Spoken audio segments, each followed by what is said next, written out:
Miércoles 10 de noviembre. Evangelio según San Lucas.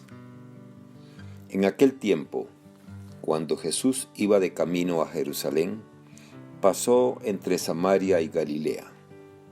Estaba cerca de un pueblo cuando le salieron al encuentro 10 leprosos, los cuales se detuvieron a lo lejos y a gritos le decían: Jesús, Maestro, ten compasión de nosotros. Al verlos, Jesús les dijo: vayan a presentarse a los sacerdotes. Mientras iban de camino, quedaron limpios de la lepra. Uno de ellos, al ver que estaba curado, regresó alabando a Dios en voz alta. Se postró a los pies de Jesús y le dio las gracias. Ese era un samaritano. Entonces dijo Jesús: ¿no eran 10 los que quedaron limpios? ¿Dónde están los otros 9? No ha habido nadie fuera de este extranjero que volviera para dar gloria a Dios. Después le dijo al samaritano: levántate y vete, tu fe te ha salvado. Palabra del Señor. Gloria a ti, Señor Jesús. Reflexión. Hermanas y hermanos, en el Evangelio de hoy, Jesús va de camino a Jerusalén. Por donde va pasando, hace el bien. Los que se encuentran con él experimentan la misericordia. 10 leprosos salen a su encuentro clamando: Jesús, Maestro, ten compasión de nosotros. Todos son conscientes de su problema. Afecta a su salud, pero también a su condición de excluidos de la comunidad. Han tenido que gritar impuros para que se aparten de ellos. Ahora se acercan a Jesús con la confianza de encontrar compasión en Él. La respuesta de Jesús es enviarles con los sacerdotes para ser reintegrados a la comunidad. Todos han entendido lo que eso significa: ser curados y recibir el certificado de su curación para reintegrarse en la comunidad. Y en el camino ocurre el milagro, pero aquí viene la enseñanza que nos deja este relato. De los 10, solamente uno regresa a dar gracias. Los demás van a cumplir literalmente lo mandado. Y las preguntas de Jesús: ¿no han quedado limpios los 10? ¿No ha vuelto más que este extranjero para dar gloria a Dios? Revela que hay algo que aquellos olvidan: dar gracias, dar gloria a Dios.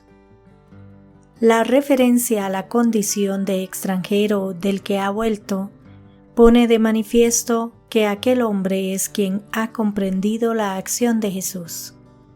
Su condición de extranjero y, además, leproso le hacían doblemente marginado. No tenía ningún derecho y, sin embargo, en el encuentro con Jesús ha experimentado su compasión.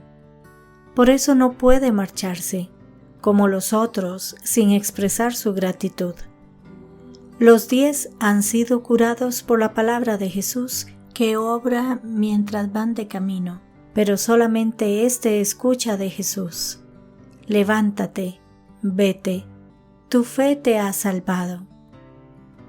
La actitud de este hombre que regresa nos deja una gran enseñanza a nosotros.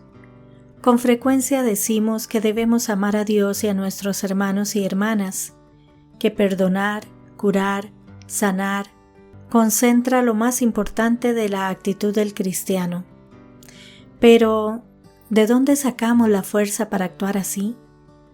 Para vivirlo y sentirlo desde lo más profundo del corazón y no como una actitud impuesta o una norma externa.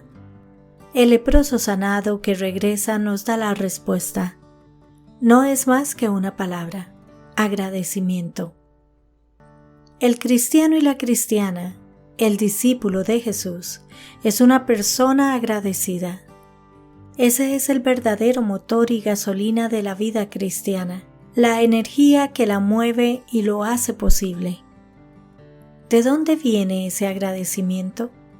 Pues precisamente de la experiencia de sabernos amados, perdonados, curados, sanados, salvados. En el encuentro con Jesús hemos experimentado todo eso, lo hemos vivido.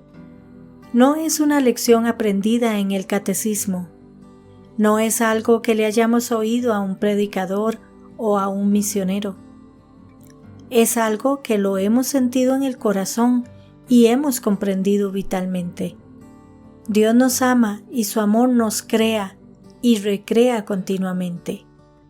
Nos levanta de la postración, nos llama a la vida, nos invita a ser libres y a comprometernos por el reino, a luchar por la justicia para todos, a trabajar por un mundo mejor, a amar sin exclusiones. Por eso, por puro agradecimiento, somos capaces de amar y perdonar, de curar y acoger, de construir el reino de Dios. Hemos reconocido lo generoso que ha sido Dios con nosotros y por eso somos también generosos. Hemos experimentado su amor y por eso somos capaces de amar. Hemos entendido que el reino es nuestra casa y que esa casa no tiene sentido sin la presencia del Padre y de los hermanos y hermanas. El extranjero que fue a dar gracias y alabar a Dios fue el único que se salvó de los 10 leprosos. Los otros se curaron, pero no llegaron a conocer lo que era el amor de Dios. Por alguna razón se nos escapa, no llegaron a entenderlo, a vivirlo, a experimentarlo. Solo uno lo conoció en su corazón. Que Dios les bendiga y les proteja.